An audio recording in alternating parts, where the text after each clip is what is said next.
قريبا على موقع MarocainTV.com.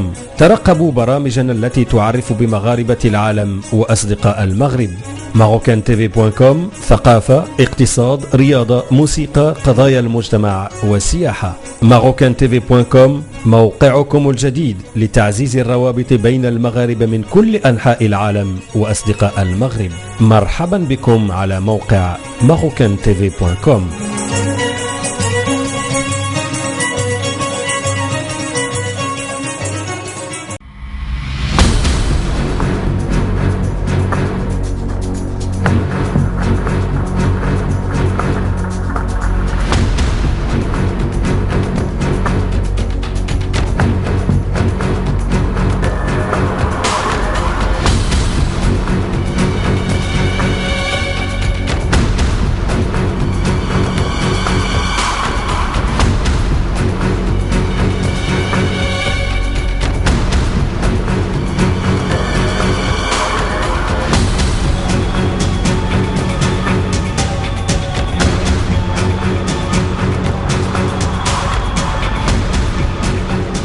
Je m'appelle Anwar Tahiré, j'ai 28 ans et j'habite à Bruxelles, en Belgique et à Tanger, au Maroc. Je suis professeur d'arts martiaux, ça fait un moment que j'enseigne. J'enseigne la boxe philippine de tout style, parce qu'il y a plusieurs styles en fait. On est à Bruxelles, dans une salle de body où il y a quelques locales où on va entraîner d'autres disciplines. La boxe philippine, en fait, elle a été mise au point pour repousser la colonisation des Anglais contre les Philippins. Et c'est des techniques qui ont été mises au point pour justement repousser par rapport à ça. Qu'est-ce qui m'a amené à enseigner cet art, en fait, c'est justement pour financer mes cours, parce que les cours sont très chers. Et par rapport à ça, je me suis dit, si je veux continuer, ce serait bien que je donne cours de ce que je connais.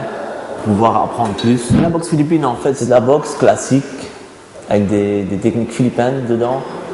C'est-à-dire qu'il y a plus, les coups sont un petit peu quand même plus vicieux, plus sur les points sensibles, et c'est aussi des techniques contre la boxe anglaise en fait. C'est vraiment le côté sportif et martial mélangé. Et puis voilà, c'est assez complet parce qu'il y a du sol, il y a des couteaux, il y a le bâton, c'est de la boxe, il y a à côté aussi self-défense. Et voilà, ce qui m'a vraiment plu dans la boxe philippine, c'est que c'était très complet, quoi.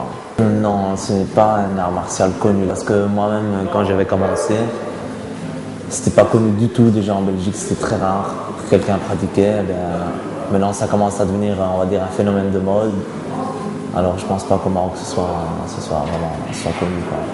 Pour les encourager à aller faire ce sport, c'est pas facile, parce que déjà, tout le monde n'enseigne pas ce genre de sport. Mais s'ils commencent déjà par la boxe classique, ils auront une bonne base. Et puis, essayer d'inviter, je sais pas moi, des Philippins ou des Européens qui viennent au Maroc, ou s'ils peuvent eux-mêmes se déplacer. Voilà quoi, c'est pas toujours facile, mais voilà, ça c'est des choses qu'ils peuvent faire. J'ai commencé à enseigner ici, mais c'est clair que je suis très intéressé de commencer à entraîner au Maroc. D'ailleurs, mes projets sont pour ça, quoi. Donc j'ai appris un maximum ici pour pouvoir justement enseigner ça aux Marocains au Maroc. Et puis voilà, c'est ce qui me ferait le plus plaisir en fait, c'est pouvoir donner cours là-bas.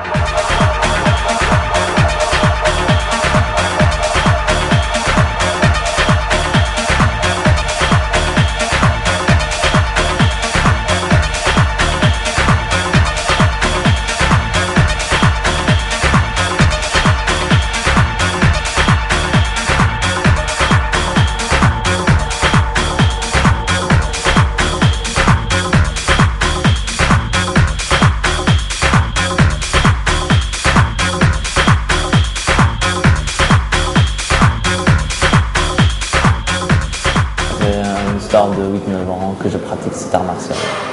En fait, comment ça s'est passé? J'ai commencé en Belgique et puis j'étais chez le professeur de celui qui entraînait en Belgique et lui à ce moment-là il se trouvait en France.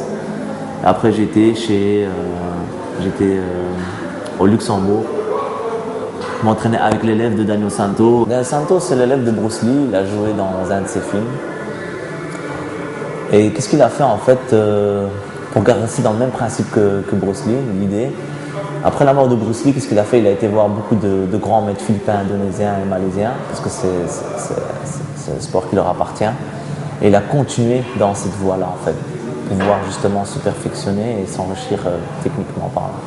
Je sais que Daniel Santos, c'était un Philippin et qu'il a entraîné Bruce Lee et qu'il lui a enseigné beaucoup de choses. Maintenant, est-ce qu'il lui a appris la boxe philippine? Ça, je ne sais pas.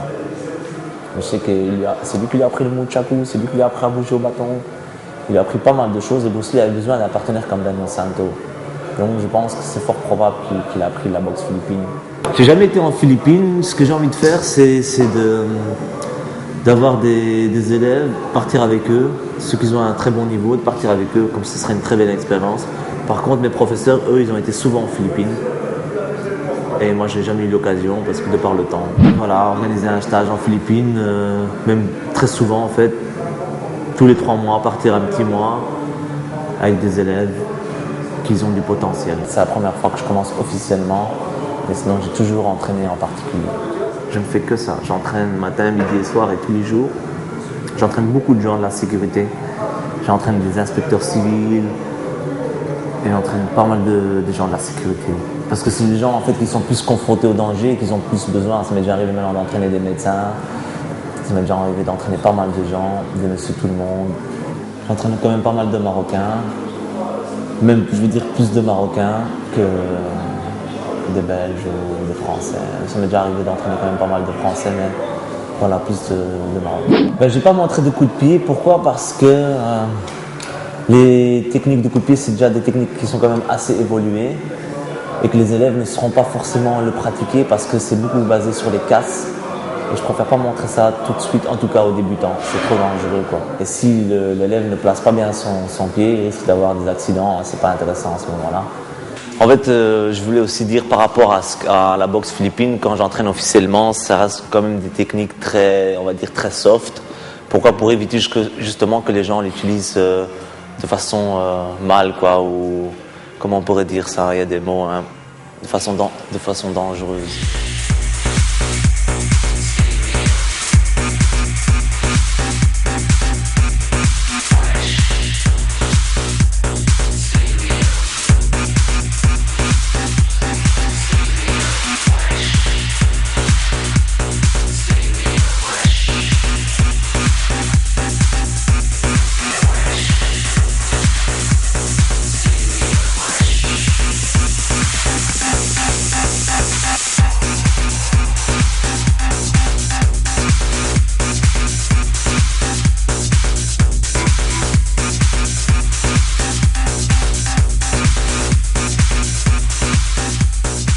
Comme on dit, dans les conditions extrêmes.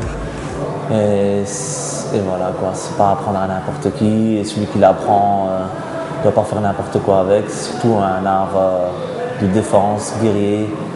On va dire plus pour les gens de la sécurité, c'est-à-dire la police ou des trucs comme ça que Monsieur Tout-le-Monde. Ou des gardes du corps, comme ça m'est déjà arrivé d'entraîner des gardes du corps. Voilà, on sait entraîner ça à des gens qu'on sait qu'ils vont bien l'utiliser, quoi. Et pas bêtement. Moi, je connais des techniques qui sont beaucoup plus radicales, plus destructeurs que ce que j'ai montré là. On va dire que ça reste dans le cadre sportif et martial à ce moment-là. Et voilà, pour éviter ce que les gens, comme je dis, l'évitent de façon dangereusement. Et maintenant, c'est vrai qu'il y a des techniques beaucoup plus destructeurs que ce que vous avez vu, quoi. Ça reste un secret.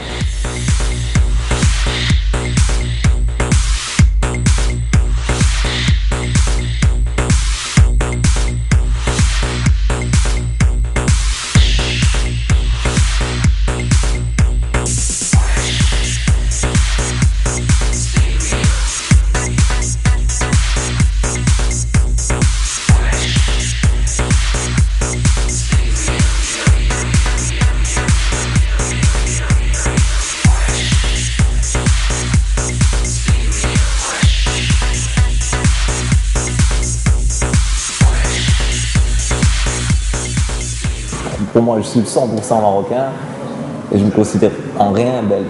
Chez moi, je parle en arabe, je mange des bons petits plats de chez nous. Ce qui est bien, on va dire, chez nous les Marocains, c'est qu'on a cette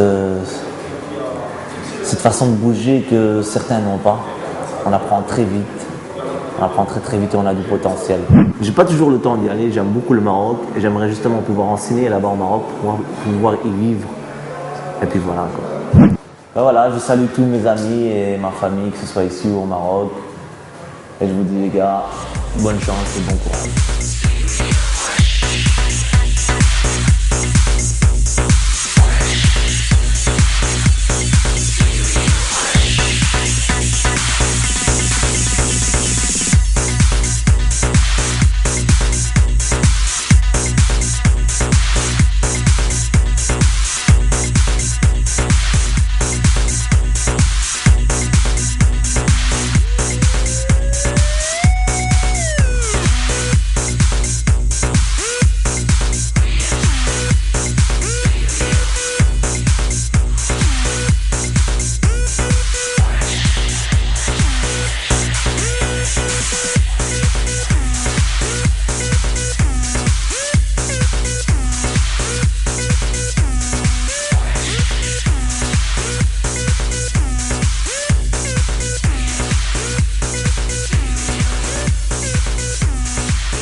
Retrouvez prochainement vos reportages vidéo sur le site marocaintv.com.